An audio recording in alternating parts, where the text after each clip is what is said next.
ভাইরা আমার, লুকমানে হাকিম যদিও তার চেহারা সুন্দর ছিল না, যদিও তার শারীরিক গঠন সুন্দর ছিল না, তাকে দেখতে তেমন সুন্দর দেখা যাইত না, কিন্তু আল্লাহ পাক রব্বুল আলামিন এমন অসুন্দর একজন ব্যক্তির কথাগুলোকে এমন পছন্দ করেছেন, যেই কারণে আল্লাহ তার কথাগুলোকে পবিত্র কোরআনুল কারীমের মধ্যে লিপিবদ্ধ করে দিয়েছেন। সেজন্য একটা বিষয়, লক্ষ্যণীয় বিষয়, আল্লাহ পাক রব্বুল আলামিনের কাছে কোন মানুষের চেহারা ছবি গ্রহণযোগ্য নয়, কোন মানুষের সৌন্দর্য আল্লাহ পাক রব্বুল আলামিন দেখেন না। ইন্নাল্লাহা লা ইয়ানজুরু ইলা সুওয়ারিকুম ওয়া আমওয়ালিকুম, আল্লাহ তাআলা তোমাদের আকার আকৃতি, আল্লাহ তাআলা তোমাদের সম্পদের দিকে তাকান না, ওয়ালাকিন ইয়ানজুরু ইলা কুলুবিকুম ওয়া আমালিকুম, বরং আল্লাহ তাআলা তোমাদের অন্তরের দিকে তাকায়, আল্লাহ তাআলা তোমাদের আমলের দিকে তাকায়।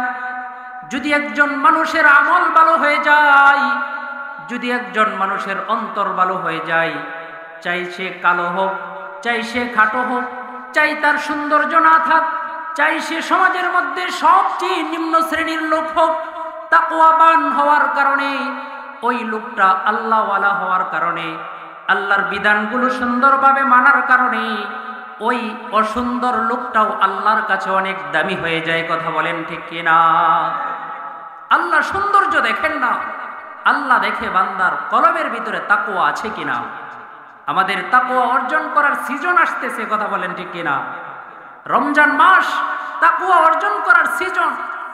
আল্লাহ তাআলা কোরআনের মধ্যে বলছেন, কুতিবা আলাইকুমুস সিয়াম, তোমাদের উপর রমজানের রোজাকে ফরজ করা হয়েছে, কামা কুতিবা আলাল্লাযীনা মিন ক্বাবলিকুম, যেমনি ভাবে তোমাদের পূর্ববর্তীদের উপরও ফরজ করা হয়েছিল, লাআল্লাকুম তাত্তাকুন। আল্লাহ বলেন, এই রমজানের রোজাগুলো তোমাদেরকে দিলাম যাতে করে রমজান মাস পেয়ে বেশি বেশি ইবাদত বন্দেগী করে তোমরা তাকওয়াবান হতে পারো। সেজন্য এখন থেকে আমাদের প্রস্তুতি নিতে হবে রমজান মাসে যেন আমরা তাকওয়াবান হতে পারি। পারবো তো ইনশাআল্লাহ? আমরা তো শুরু দিয়ে কয়েক তারাবি পড়ি, শুরু দিয়ে 2-3টা রোজা রাখি, আবার বলি যে শেষ দিক দিয়ে আরো 2-3টা রাখবো। কথা বলেন ঠিক কিনা? ঈদের দিন সারা রমজানে যারা মসজিদে পাওয়া যায় না, তাদেরকেই ঈদের দিন এই ঈদুল ফিতরের জামাতের মধ্যে প্রথম কাতারে দেখা যায়। জোরে বলেন ঠিক কিনা? আমরা হইলাম এই ধরনের মুসল্লি, তখন যে আগে ভাগে জায়নামাজ বিছাইয়া জায়গা দখল করে না। সেজন্য আমাদের তাকওয়া অর্জন করতে হবে। এই রমজান মাস তাকওয়া অর্জনের মাস, এটা আমার আলোচ্য বিষয় নয়। লুকমানে হাকিম এমন কালো হওয়া সত্ত্বেও, অসুন্দর হওয়া সত্ত্বেও আল্লাহর কাছে উনি দামি হয়েছেন, যে জন্য তার হিকমতপূর্ণ বাক্যগুলো আল্লাহ কোরআনের মধ্যে লিপিবদ্ধ করে দিয়েছেন।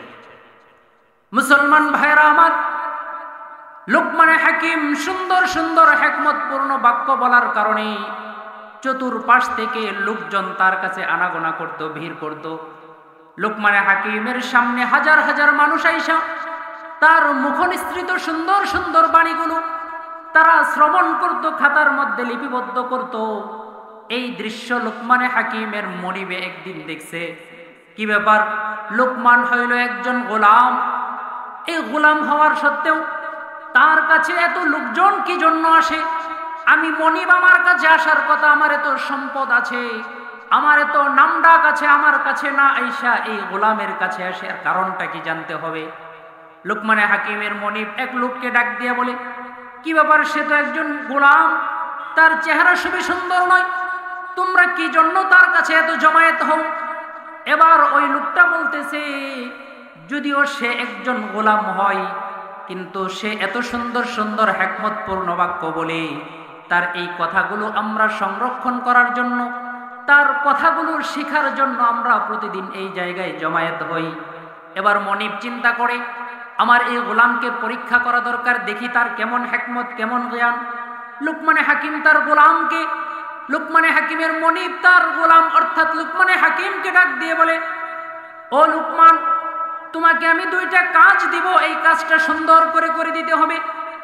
লুকমানে হাকিম একে তার মনিব একটা বকরি দিয়া বলতেছে, ইসবাহ লানা হাদিহিস শাত, ও গোলাম তুমি আমার জন্য এই বকরিটাকে জবাই করো। ওয়াখরুজ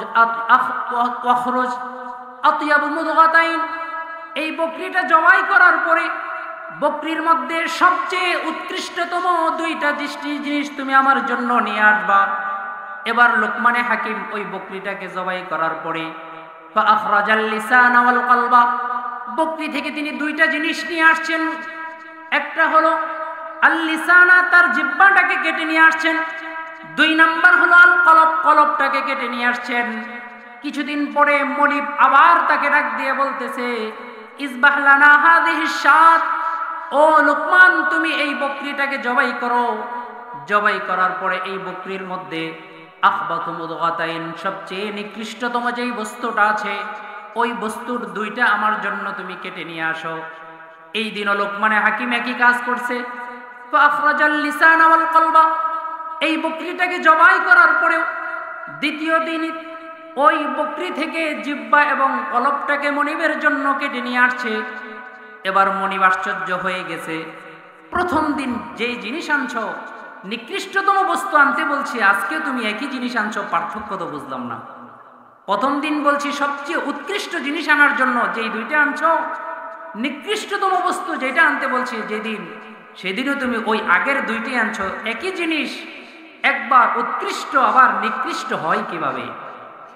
এই প্রশ্ন যখন করছে, লোকমানে হাকিম মনিবের দিকে লক্ষ্য করে বলে, আল্লাহ পাক রব্বুল আলামিন প্রত্যেকটা মানুষের ভিতরে, প্রত্যেকটা দেহের ভিতরে দুইটা জিনিস দিয়েছেন, একটা হলো জিহ্বা আর একটা হলো কলব। লোকমানে হাকিম তার মনিবকে লক্ষ্য করে বলে, ও আমার মনিব, একজন মানুষ যখন তার জিহ্বাটাকে সংশোধন করে ফেলবে, একজন মানুষ যখন তার কলবটাকে সংশোধন করে ফেলবে, ওই মানুষের চেয়ে দুনিয়ার মধ্যে উৎকৃষ্ট মানুষ আর কেউ হতে পারে না। আর যখন একজন মানুষের এই জিহ্বাটা নষ্ট হয়ে যাবে, একজন মানুষের কলবটা যখন নষ্ট হয়ে যাবে, এই দুনিয়ার ভিতরে ওই লোকটার চেয়ে নিকৃষ্টতম আর কোনো মানুষ হইতে পারে না। সেই জন্য আপনি যখন উৎকৃষ্ট বস্তু আনতে বলছেন, ওই দিন যেই দুইটা জিনিস নিয়ে আসছি, নিকৃষ্টতম বস্তু যখন আনতে বলছেন, সেদিনও আমি ওই দুইটা জিনিসই আপনার সামনে নিয়ে আসছি। এই দুইটা জিনিস যদি সংশোধন হয়ে যায়, তার মতো উৎকৃষ্ট মানুষ আর দুনিয়ার মধ্যে কেউ না। আল্লাহ কোরআনের মধ্যে মানব সৃষ্টির আলোচনা করতে গিয়ে বলেছেন, আলাম নাজআল লাহু আইনাইন ওয়া লিসানাও ওয়া শাফাতাইন, মানুষকে আমি একটা জিহ্বা দিয়েছি, দুইটা ঠোঁট দিয়েছি, এগুলো তার সংযত রাখতে হবে। যথায় তথায় যেভাবে সেভাবে এই জবানকে ব্যবহার করা যাবে না। এই জবান হকের পথে কথা বলতে হবে, এই জবান দিয়ে ইসলামের পক্ষে কথা বলতে হবে, এই জবান দিয়ে বাতিলের মোকাবেলা করতে হবে। কথা বলেন ঠিক কিনা? আমরা তো এই জবান দিয়ে মিথ্যা কথা বলি, এই জবান দিয়ে আমরা মানুষের গীবত করি, এই জবান দিয়ে মানুষকে গালিগালাজ করি, এই জবান দিয়ে অপরকে আমরা কষ্ট দেই কিনা? আল্লাহ কিন্তু এই জবানটা এই জন্য দেয় নাই।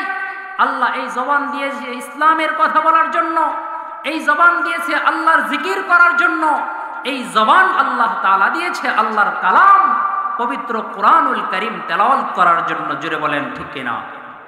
কিন্তু আমরা যেই জায়গায় ব্যবহার করা দরকার ওই জায়গা বাদ দিয়ে আরেক জায়গায় ব্যবহার করতেছি।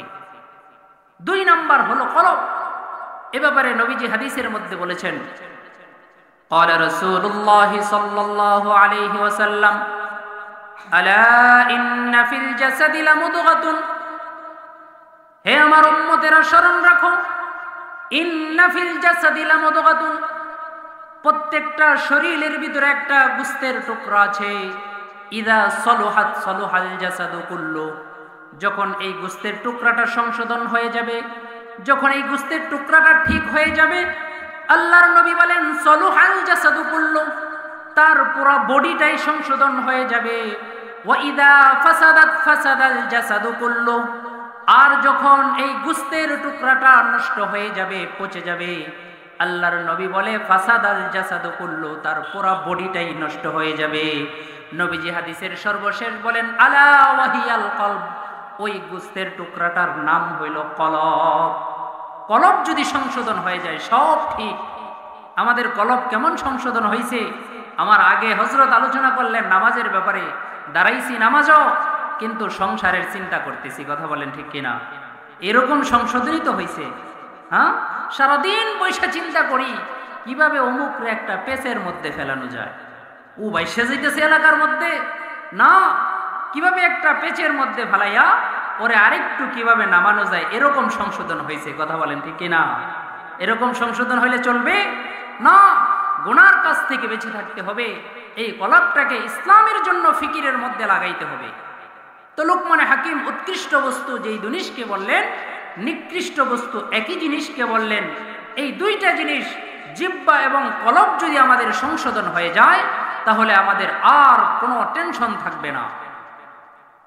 লোকমানে হাকিম আল্লাহ তাআলা তাকে তার কথাগুলোকে কোরআনুল কারীমের মধ্যে এনেছেন। এর আগে আল্লাহ তাআলাও দুইটা উপদেশ এখানে বর্ণনা করছেন। আল্লাহ বলেন, ওয়াসাইনাল ইনসানা বিওয়ালিদাইহি, আমি মানুষকে ওসিয়ত করি, মানুষকে আমি উপদেশ দেই, বিওয়ালিদাইহি, তার পিতামাতার ব্যাপারে। লোকমানে হাকিমও তার সন্তানকে যে উপদেশগুলো দিয়েছেন সবগুলো অল্প সময়ের মধ্যে আলোচনা করা সম্ভব হবে না। আমি দুইটা পয়েন্টে আলোচনা করব। একটা পয়েন্ট হলো যে আল্লাহ তাআলা পিতামাতার সাথে সদাচরণ করার জন্য নির্দেশ করেছেন। কোরআনের আরেক আয়াতে আল্লাহ বলেন, ওয়াকাদা রাব্বুকা আল্লা তা'বুদু ইল্লা ইয়্যাহু ওয়া বিল ওয়ালিদাইনি ইহসানা। ওয়াকাদা রাব্বুকা আল্লা তা'বুদু, আল্লাহ পাক রব্বুল আলামিন ফয়সালা করে দিয়েছেন, তোমাদের জন্য আবশ্যক করে দিয়েছেন, আল্লা তা'বুদু ইল্লা ইয়্যা, যে তোমরা একমাত্র আল্লাহ পাকের ইবাদত করবে, আর কারো মানুষের কোনো ব্যক্তির ইবাদত করবে না। 2 নাম্বার হলো বিল ওয়ালিদাইনি ইহসানা, তোমরা পিতামাতার সাথে সদাচরণ করবে, পিতামাতার সাথে তোমরা ভালো আচরণ করবে। লোকমানে হাকিম তার সন্তানকে যে উপদেশগুলো দিয়েছিলেন, প্রথম উপদেশটা ছিল লা তুশরিক বিল্লাহ, হে আমার সন্তান তুমি আল্লাহর সাথে কাউকে শরীক করিও না। ফা ইন্নাশ শিরকা লাযুলমুন আযীম, কারণ শিরিক হইল মারাত্মক একটা অপরাধ, ভয়ঙ্কর একটা অপরাধ। আপনি যত ইবাদত করেন, যত আমল করেন, যদি আপনার আমলের মধ্যে শিরিকের গুনাহ থাকে, শিরিকের অন্যায় থাকে, আপনি সিজদা দিতে দিতে কপাল কালো করে ফেলতে পারেন, কিন্তু ওই সিজদা বিন্দু পরিমাণ ফায়দা আপনার হবে না। শিরক যদি থাকে, ওই শিরিক যুক্ত আমল দিয়া বিন্দু পরিমাণ ফায়দা আপনার হবে না। আমরা মাছ মারি, তো মাছের খালই আছে না, খালয়ের তলার যদি ভাঙ্গা থাকে, সারাদিন মাছ মাইরা একেবারে খালই মনে করছেন বইরে গেছে, বাড়ির যেয়ে কি মাছ একটাও পাওয়া যাব? কেন? খালয়ের তলা নাই। এরকম ঈমান ছাড়া যদি আপনি আমল করেন, ওই তলা ছাড়া খালয়ের মধ্যে সারাদিন মাছ পড়লে যেরকম একটা মাছও থাকবে না, ঠিক তেমনি ভাবে ঈমান ছাড়া আপনি যতই আমল করেন, বেঈমান হয়ে আপনি যতই আমল করেন, ওই আমলের বিন্দু পরিমাণ ফায়দাও আপনার হবে না। কথা বলেন ঠিক কিনা? সেজন্য আমাদের ঈমানটাকে শিরিক মুক্ত ঈমান বানাইতে হবে। আল্লাহ পাক রব্বুল আলামিন পবিত্র কোরআনুল কারীমের আরেক আয়াতের মধ্যে বলেছেন, ইন্নাল্লাহা লা ইয়াগফিরু আন ইউশরাকা বিহি ওয়া ইয়াগফিরু মা দুনা যালিকা লিমান ইয়াশা। আল্লাহ জাল্লা শানুহু কোন বান্দা যদি যত অন্যায় করুক না কেন, যত গুনাহ করুক না কেন, তার অন্যায় যদি গুনাহ যদি পাহাড় পরিমাণ হয়ে যায়, আল্লাহ তাআলা রহমান, আল্লাহ তাআলা গফফার, ইচ্ছা করলে বান্দার গুনাহকে আল্লাহ মাফ করবেন। কিন্তু বান্দার ভিতরে যদি কোনো শিরকের গুনাহ থাকে, বান্দার আমলের ভিতরে যদি কোনো শিরকের গুনাহ থাকে, আল্লাহ বলেন লা ইয়াগফিরু আন ইউশরাকা বিহি, আল্লাহর সাথে শিরিক করলে শিরকের গুনাহ কোনোদিন মাফ করবেন না। সেজন্য আমাদের ঈমানটাকে শিরিক মুক্ত ঈমান বানাইতে হবে। আমাদের কথায় কাজে এমন কোনো বিষয় যেন প্রকাশ না পায় যে বিষয়গুলোর দ্বারা আমাদের কথায় এবং কাজের দ্বারা শিরিক হয়ে যায়। আপনারা বলবেন, আমরা তো নামাজ পড়ি, টুপি মাথায় দেই, নিজেকে মুসলমান বলে পরিচয় দেই, আমরা আবার মুশরিক কিভাবে হইলাম? অনেক রাস্তা আছে। এমন এমন কাজ আমাদের দ্বারা হয়ে যাচ্ছে, যেই কাজগুলো করার কারণে, যেই কথাগুলো আমাদের জবান দিয়ে বলার কারণে কোন সময় যে আমার ঈমানটা চলে গেছে কোনো খবরই নেই। কথা বলেন ঠিক কিনা? নামাজ ভাঙ্গার কারণ আমরা খুব মেহনত করি, রোজা ভাঙ্গার কারণ আমরা শিখি, কিন্তু ইমান ভাঙ্গারও যে কারণ আছে, এই কারণ কয়জনে জানি? হ্যাঁ, নামাজ ভেঙ্গে গেলে নতুন করে নামাজ দোহরাতে হয়, অজু ভেঙ্গে গেলে নতুন করে আবার অজু করতে হয়, রোজা ভেঙ্গে গেলে রোজার কাজা করতে হয়, ইমান ভেঙ্গে গেলে নতুন করে যে কালেমা পড়ে মুসলমান হইতে হয়। কয়জনে করছি আমরা? আমরা তো মনে করি আরে মুসলমানের ঘরে জন্ম নিছি, আমার আইডি কার্ডের মধ্যে আমার নামের মধ্যে লিখে দিয়েছি আমার ধর্মের পরিচয় হলো ইসলাম। আইডি কার্ড থেকে তো আর ইসলাম শব্দ মুছবে না, কথা বলেন ঠিক কিনা? হ্যাঁ, নাম যে লেখছি, এখন আমার দ্বারা ইমান চলে যাওয়ার অসংখ্য কাজ হইতেছে, কিন্তু আমি তো আমার ইমানটাকে নবায়ন করতেছি না। সেজন্য আমাদের আমলের মধ্যে যেন কোনো শিরক না থাকে, এই চেষ্টা এবং মেহনত রাখতে হবে। আল্লাহ তাআলা কোরআনের মধ্যে বলেই দিলেন, শিরকের গুনাহ আল্লাহ কোনোদিন মাফ করবেন না। অন্য যত গুনাহ আছে, ইচ্ছা করলে বান্দার সমস্ত গুনাহকে আল্লাহ তাআলা মাফ করে দিতে পারেন। আল্লাহ তাআলা আরেক আয়াতের মধ্যে বলেন, তুমি যদি আল্লাহর সাথে শিরক করো, লা ইন আশরাকতা লা ইয়াহবাতান্না আমালুকা, শিরক করার দ্বারা তোমার যত গুনাহ আছে, তোমার যত আমল আছে, সমস্ত আমল সবকিছু বরবাদ হয়ে যাবে। ওয়ালা তাকুনান্না মিনাল খাসিরিন, তুমি ক্ষতিগ্রস্তদের অন্তর্ভুক্ত হয়ে যাবা। সেজন্য আপনাদেরকে লক্ষ্য করে বলতেছি, আমাদের ঈমানটাকে মজবুত করতে হবে। শিরক হলো তিন প্রকার। এক নাম্বার প্রকার হলো শিরক বিল উবুদিয়াত, ইবাদতের মধ্যে শিরক করা। আরেক প্রকার শিরক হলো শিরক ফির রুবুবিয়াত, সরাসরি রবের মধ্যে শিরক করা। তিন নাম্বার হলো শিরক ফিল আসমা ওয়াস সিফাত, আল্লাহর নামের মধ্যে এবং গুণের মধ্যে শিরক করা। আমি একটা বিষয় আপনাদের সামনে আলোচনা করতে চাই, শিরক ফিল ইবাদাত, ইবাদতের মধ্যে কাউকে আল্লাহর সাথে শরীক করা যাবে না। আমরা নামাজের মধ্যে আল্লাহর সামনে মাথা নত করি, নামাজের মধ্যে আমরা আল্লাহর সামনে সেজদায় মাথা নত করে দেই। এই সেজদাটা একমাত্র আল্লাহর জন্য, দুনিয়ার কোনো মানুষের সামনে সেজদা করা জায়েজ নাই। কিন্তু আমাদের সমাজে বহুত মানুষ খুঁজে পাওয়া যাবে, অমুক পীরের কাছে যায়, অমুক মাজারে যায়, বিভিন্ন জায়গায় গিয়ে তারা তাদের পায়ের মধ্যে সেজদা করে। বলেন তো দেখি, পীরের সামনে যদি কেউ মাথা নত করে, তার ঈমান থাকবে না যাবে? সন্তান হয় না, সন্তানের জন্য পীরের দরবারে মান্নত করে, মান্নত হবে একমাত্র আল্লাহর নামে। কিন্তু আমি আপনি যদি পীরের নামে, খাজার নামে মান্নত করি, বলেন তো দেখি ঈমান থাকবে না ঈমান চলে যাবে? সন্তান দেওয়ার মালিক হলো একমাত্র আল্লাহ। আল্লাহ কোরআনের মধ্যে স্পষ্ট ঘোষণা করে দিয়েছেন, আল্লাহ যাকে ইচ্ছা ছেলে সন্তান দান করেন, আল্লাহ যাকে ইচ্ছা মেয়ে সন্তান দান করেন, যাকে ইচ্ছা ছেলে মেয়ে উভয়টাই দান করেন, যাকে ইচ্ছা আল্লাহ কোনোটাই দেন না। এখন আপনার সন্তান হয় না, কয়দিন আপনি তাহাজ্জুদ নামাজ পড়ে চোখের পানি ছেড়ে আল্লাহর কাছে সন্তান চাইছেন, আপনার অভাব অনটন, কয়দিন আপনি রাত্রিবেলায় গভীর রজনীতে উঠে আল্লাহর কাছে চাইছেন, আপনার বিপদের মধ্যে পড়েছেন, আপনি বাবার কাছে মান্নত না কইরা আপনার ঘরের কোনায় বৈশা আল্লাহর কাছে চোখের পানি ছাইরা চান, অবশ্যই অবশ্যই আল্লাহ তাআলা আপনাকে দেওয়ার জন্য প্রস্তুত। কিন্তু আপনি তো একদিনও আল্লাহর কাছে চাইলেন না, কথা বলেন ঠিক কিনা? আমরা তো চাইতে জানি না, আমাদের অভাব হয়েছে, দৌড় দেই পীরের দরবারে মান্নত করো, অভাব দূর হয়ে যাব। বিপদে পড়ছি, পীরের দরবারে যাও, খাসি একটা দিয়ে দাও, অভাব দূর হয়ে যাব। খাসি দিছেন, অভাব দূর হবে তো দূরের কথা, ইমানটা দিয়ে আসছেন, ইমানটা হারাইয়ে ফেলছেন। মুসলমান ভাইরা আমার, সেজন্য খুব লক্ষ্য করে বুঝবেন। আমি আপনাদের সম্মুখে আলোচনা করতেছিলাম, লুকমানে হাকিম তার সন্তানকে যেই উপদেশগুলো দিয়েছেন, এক নাম্বার উপদেশ হলো আল্লাহর সাথে কাউকে শরীক করা যাবে না। আল্লাহ তাআলা এই জায়গায় আরেকটা বিষয় উল্লেখ করে দিয়েছেন, পিতামাতার সাথে সদাচরণের কথা বলেছেন। পিতামাতার সাথে কিভাবে আমি আপনি সদাচরণ করব, আল্লাহ তাআলা সেই সিস্টেমটা আমাদেরকে শিখিয়ে দিয়েছেন। ওয়াকাদা রাব্বুকা আল্লা তা'বুদু ইল্লা ইয়্যাহু ওয়া বিল ওয়ালিদাইনি ইহসানা। আল্লাহ বলেন তোমার পিতামাতার সাথে তুমি সদাচরণ করো, কারণ ইম্মা ইয়াবলুগান্না ইনদাকাল কিবারু আহাদুহুমা, হয়তোবা তোমার পিতামাতার দুইজনের একজন অথবা উভয়জন তোমার সামনে উপস্থিত থাকবে বার্ধক্য বয়সে। ফালা তাকুল লাহুমা উফিন, এক নাম্বার পিতামাতার সাথে এমন কোনো আচরণ করা যাবে না, পিতামাতার সাথে এমন কোনো ব্যবহার করা যাবে না যেটার দ্বারা পিতামাতার কোনো কাজে কর্মে তুমি মনের মধ্যে কষ্ট পাইয়া উফ শব্দটা উচ্চারণ করো। আমরা তো উফ শব্দ দূরের কথা, পিতামাতাকে ধমকের স্বরে কথা বলি।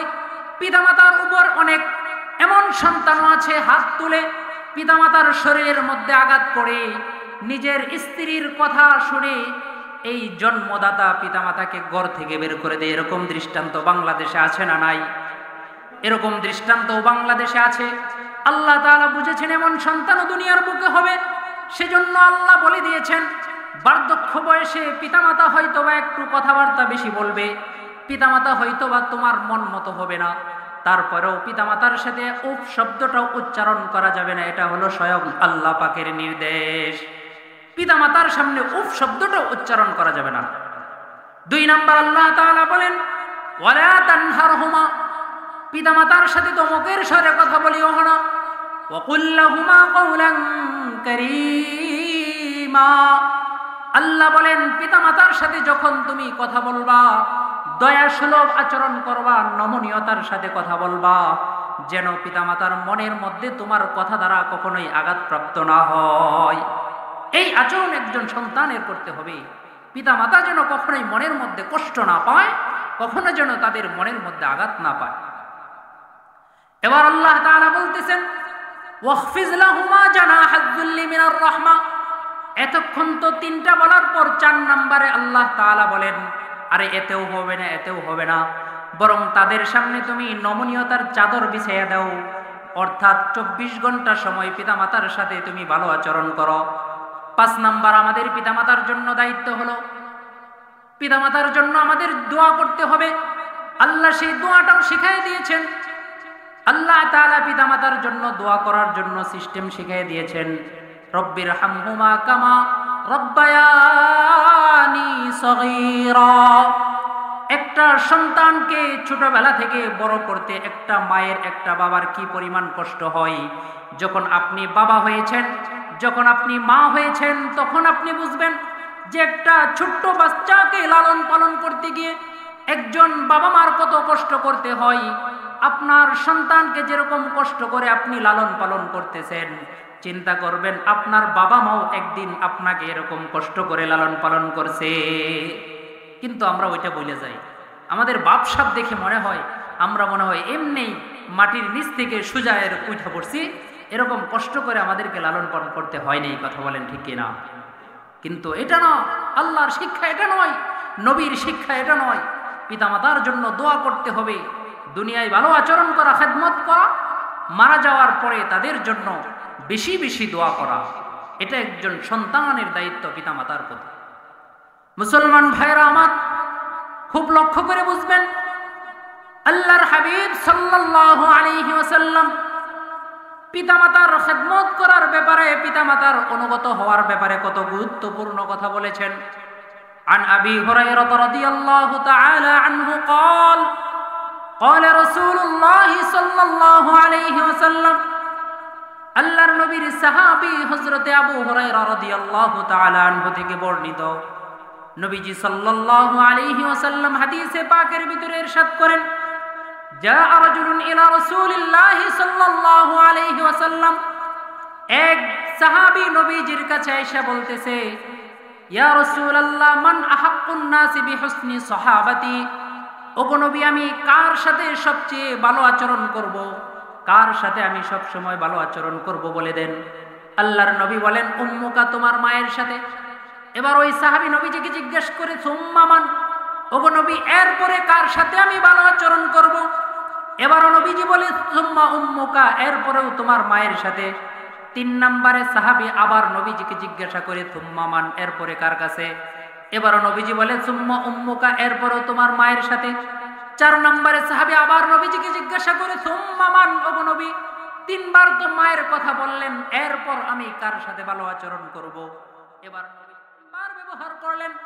কারণ হলো একজন পিতার তুলনায় সন্তানের জন্য মায়ের কষ্টটা 3 গুণ বেশি। সেই জন্য আল্লাহ তাআলা মায়ের কথা 3 বার বলেছেন, বাবার কথা 1 বার বলেছেন। মায়ের কথা কিভাবে 3 বার বেশি হয়? আল্লাহ পাক রব্বুল আলামিন পবিত্র কালামে হাকিমের ভিতরে ইরশাদ করেছেন, হামালাতহু উম্মুহু কুরহা ওয়া ওয়াদাআতহু কুরহা ওয়া হামলুহু ওয়া ফিসালুহু 30 শাহরা।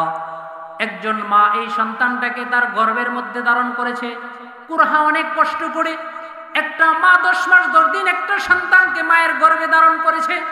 আমি আপনি চিন্তা করলেও বুঝতে পারবো না একজন মায়ের দৃশ্য যদি কেউ দেখেন, যখন একজন মা পেটে সন্তান ধারণ করে আরামের সাথে ঘুমায়, পেটের মধ্যে সন্তানটা মায়ের কলিজায় যখন লাথি মারে, মা ঘুম থেকে চিৎকার মেরে জাগ্রত হয়ে যায়।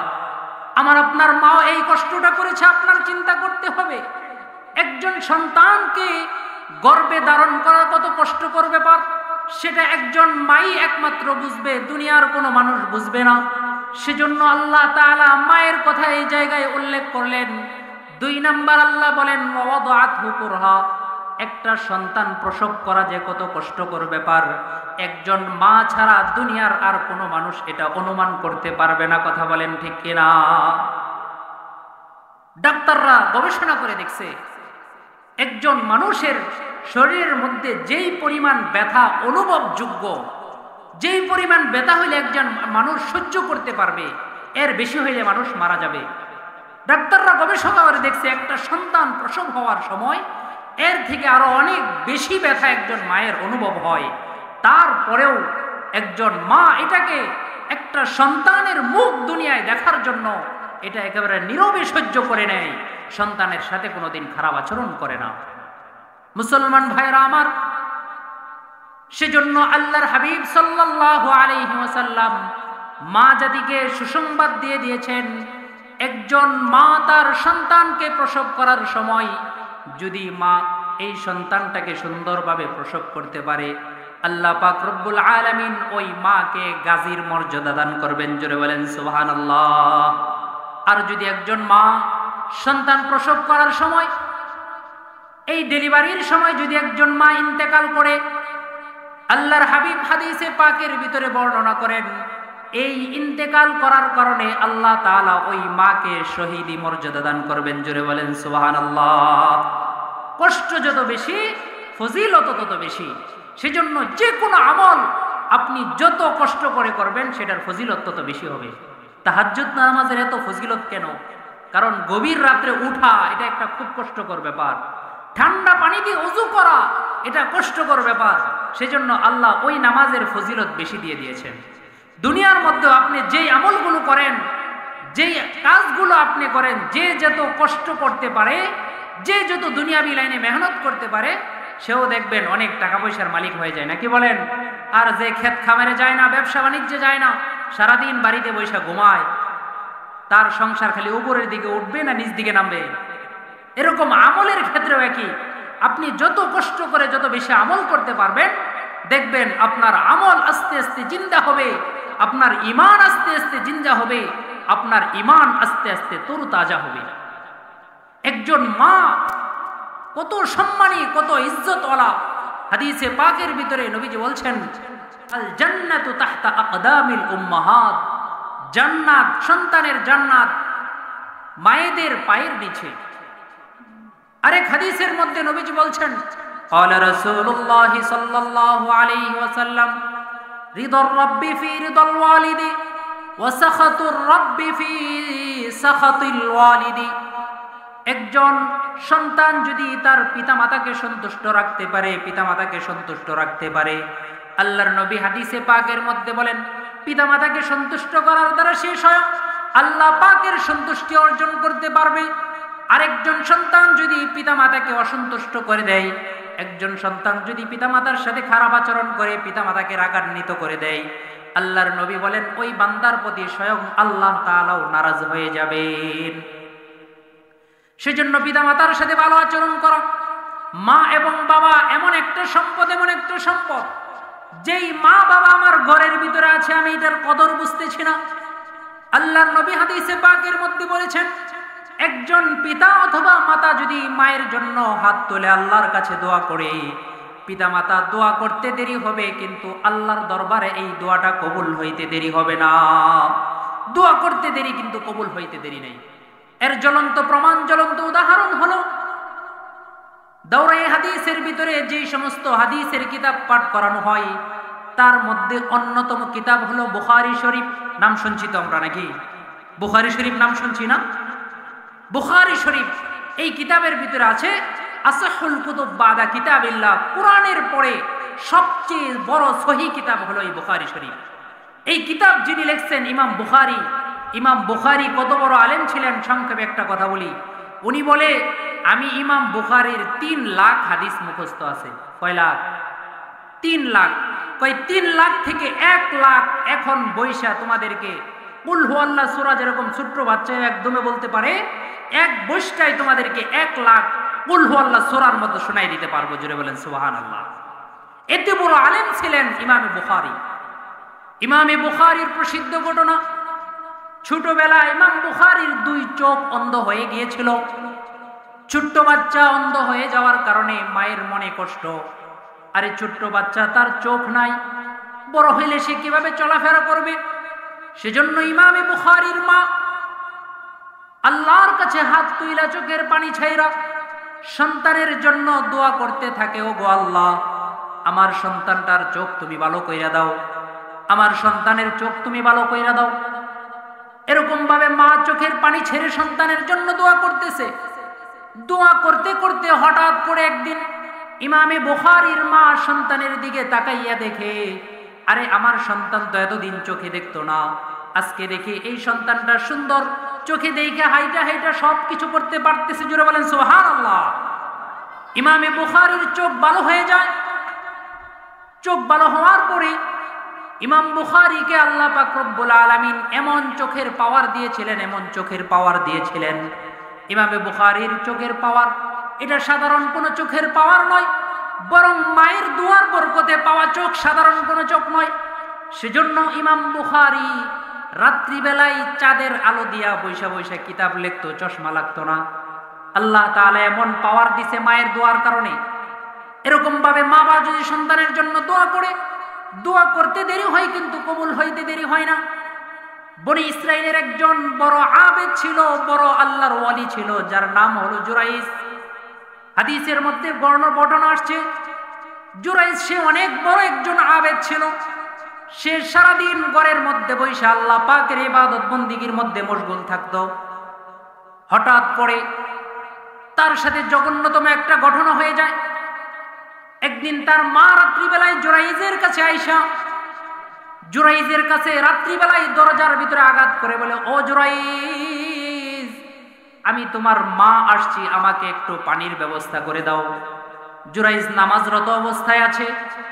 তিনি চিন্তা করতেছে, আরে আমি নামাজ পড়বো নাকি মায়ের ডাকে সাড়া দিব।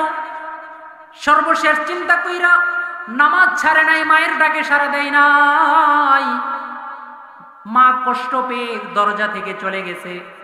দ্বিতীয় দিন রাত্রে আবার মা জুরাইজের দরজার সামনে আইসা বলতেছে, ও আমার আদরের সন্তান, আমাকে একটু পানির ব্যবস্থা কইরা দাও। দ্বিতীয় দিনে সে পানির ব্যবস্থা করতে পারে নাই, নামাজরত ছিল, নামাজ ছাড়ে নাই। দ্বিতীয় দিনও মা কষ্ট পেয়ে চলে যায়। তৃতীয় দিন আবার যখন মা পানির জন্য সন্তানকে বলে, ওই দিনও সে নামাজ ছাড়ে নাই, মায়ের কথায় সাড়া দেয় নাই। মা সেই দিন সন্তানের জন্য একটা বদদুয়া করেছিল। সেদিন জুরাইজের ব্যাপারে তার মা বলেছিল, আল্লাহুম্মা লা তুমিতহু হাত্তা তুরিহি উজুহুল মুসিসাত। আল্লাহ, আমার সন্তানের কাছে আমি 3 দিন পানি চাইলাম, সন্তান আমাকে পানির ব্যবস্থা করে নাই। আল্লাহ, মৃত্যুর আগে একদিনের জন্য হইলেও তাকে একটা বেশ্যা নারীর চেহারা না দেখাইয়া তাকে মৃত্যু দিও না। মা তো দোয়া করছে, দোয়া করার সাথে সাথে মায়ের দোয়া কবুল। কিছুদিন পরের ঘটনা, জুরাইজ যেই ঘরের মধ্যে বসে ইবাদত করত, ওই এলাকায় একটা সুন্দরী রূপসী নারী, সে জুরাইজের কাছে আসছে। কারণ জুরাইজ বড় একজন আবেদ, এলাকার মানুষ তাকে অনেক সম্মান করে, শ্রদ্ধা করে। ওই মহিলা এলাকার মানুষের সামনে আলোচনা করে, তোমাদের এই আবেদ যত বড় আবেদ হোক না কেন, আমি ইচ্ছা করলে তোমাদের এই আবেদকে বিপদের মধ্যে ফেলতে পারবো, ফিতনার মধ্যে ফেলতে পারবো। মানুষজন বলে, না না, তোমরা পারবা না। এবার ওই মহিলা চ্যালেঞ্জ গ্রহণ করে জুরাইজের কাছে যায়। জুরাইজের কাছে যাওয়ার পর সে কুপ্রস্তাব দেয়। এই প্রস্তাবে তিনি যখন রাজি হয় না, এই মহিলাটা পাহাড়ের পদদেশে একটা রাখালের সাথে অপকর্মে লিপ্ত হয়। অপকর্মে লিপ্ত হওয়ার পরে এই মহিলার গর্ভে সন্তান এসে যায়। কিছুদিন পরে যখন এলাকার মানুষজন দেখে, আরে তোমার তো বিবাহ হয় নাই, তোমার গর্ভে সন্তান আসলো কোথায় থেকে? ওই মহিলা বলা শুরু করছে, তোমার এলাকায় যে আবেদ আছে সে তো আসলে উপরে উপরে ইবাদত করে, ভিতরে ভিতরে সে ভালো না, সে আমার সাথে অপকর্ম করেছে, তার থেকেই আমার গর্ভে সন্তান আসছে। বলেন নাউজুবিল্লাহ। আল্লাহর ওলির ব্যাপারে অপবাদ দিয়া দিছে। এবার এলাকার সব মানুষ আসছে, হ্যাঁ তুমি উপরে পীরগিরি দেখাও, বুজুর্গি দেখাও, আর তুমি তলে তলে এই কাম করছো। সবাই এসে তার ইবাদত খানাটা ভেঙে দিছে। এবার জুরাইজ বলতেছে, কি হয়েছে তোমরা আমার ঘর বাড়ি ভাঙতেছো, কারণ কি? বলতেছে, জানো না কি হয়েছে? এই যে এই মহিলার গর্ভে যে সন্তান, এটা তোমার সন্তান। সে আশ্চর্য হয়ে গেছে। তখনই তার মাথায় আসছে, আরে আমার মা যে আমাকে বদদুয়া দিছিল, মনে হয় দোয়াটা কবুল হয়ে গেছে। জুরাইজ সাথে সাথে তিনি ঘরের ভিতরে ডুইকা যায় নামাজ বিছিয়া 2 রাকাত নামাজ পড়া আল্লাহর কাছে হাত তুইলা চোখের পানি সাইরা কান্না শুরু করছে। বলে, ওগো আল্লাহ, আমি ভুল করছি, মায়ের ডাকে আমার সাড়া দেওয়ার দরকার ছিল। আল্লাহ, যা হয়েছে ভুল হয়েছে, তুমি আমাকে ক্ষমা করে দাও। এবার আল্লাহ পাক রব্বুল আলামিন জুরাইজের মাথায় বুদ্ধি দিয়ে দেয়, এই সন্তানটা যখন জন্মগ্রহণ করবে, সন্তানকে জিজ্ঞাসা করবা সন্তানই ইচ্ছে তার পিতাকে, সে তার জবান দিয়ে বলে দিবে। এই সন্তান যখন প্রসব হয়, জুরাইজের সামনে আনা হয়, সন্তানকে যখন জিজ্ঞাসা করা হয়, হে সন্তান তোমার পিতাকে, সন্তান সাথে সাথে মায়ের কোলে থাকা অবস্থায় কুদরতি ভাবে তার জবান দিয়ে কথা বের হয়ে যায়। সন্তান সাথে সাথে বলে দেয়, আরে এই সন্তান, আমি, আমার পিতা হইল অমুক রাখাল, এই আল্লাহর ওলি আমার পিতা নয়। জোরে বলেন সুবহানাল্লাহ। আল্লাহ তাআলা বাঁচিয়ে দিছে, কিন্তু মায়ের বদদুয়ার মধ্যে কিন্তু পড়ে গেছে, যদিও সে আল্লাহর বড় একজন ওলি। সেজন্য মায়েদের সাথে কখনো খারাপ আচরণ করতে নাই, বাবার সাথে খারাপ আচরণ করতে নাই। 2 নাম্বার কথা হলো, পিতা মাতা যেরকম, সন্তান যেরকম পিতা মাতার সাথে ভালো আচরণ করতে হবে, সন্তানের প্রতিও কিন্তু পিতা মাতার কিছু দায় দায়িত্ব আছে, আছে না নাই? আপনি যদি আপনার সন্তানকে আদর্শ সন্তান না বানাইতে পারেন, সন্তানকে যদি কোরআন হাদিসের দ্বীনি শিক্ষা দিতে না পারেন, তাহলে এই সন্তানটাও আপনার অনুগতশীল সন্তান কোনোদিন হবে না। সেজন্য আমাদের সন্তানকে এই সমস্ত ফুরকানিয়া মাদ্রাসা থেকে আপাতত দ্বীনের প্রাথমিক শিক্ষাটা যদি দিতে পারি, আর যাই কিছু হোক আর না হোক, এই সন্তান কোনোদিন নাস্তিক হবে না, এই সন্তান কোনোদিন ইসলাম বিরোধী হবে না, এই সন্তান কোনোদিন রাসূলের বিরুদ্ধে কথা বলবে না, এই সন্তান কোনোদিন আল্লাহ বিরুদ্ধে কথা বলবে না, এই সন্তান কোনোদিন আলেম ওলামার সাথে খারাপ আচরণ করবে না। কথা বলেন ঠিক কিনা? আল্লাহ তাআলা আমাদের সকলকে, আমাদেরকে আদর্শ সন্তান বানানোর তৌফিক দান করুক, এবং আমরা যারা পিতা আছি, আমরা যেন, আমাদেরকে যেন আল্লাহ তাআলা আদর্শ পিতা হিসাবে কবুল করেন। জোরে বলেন আমিন। ওয়া আখিরি দাওয়ানা আনিল হামদুলিল্লাহি রাব্বিল আলামিন। আসসালামু আলাইকুম ওয়া রাহমাতুল্লাহি ওয়া বারাকাতুহু।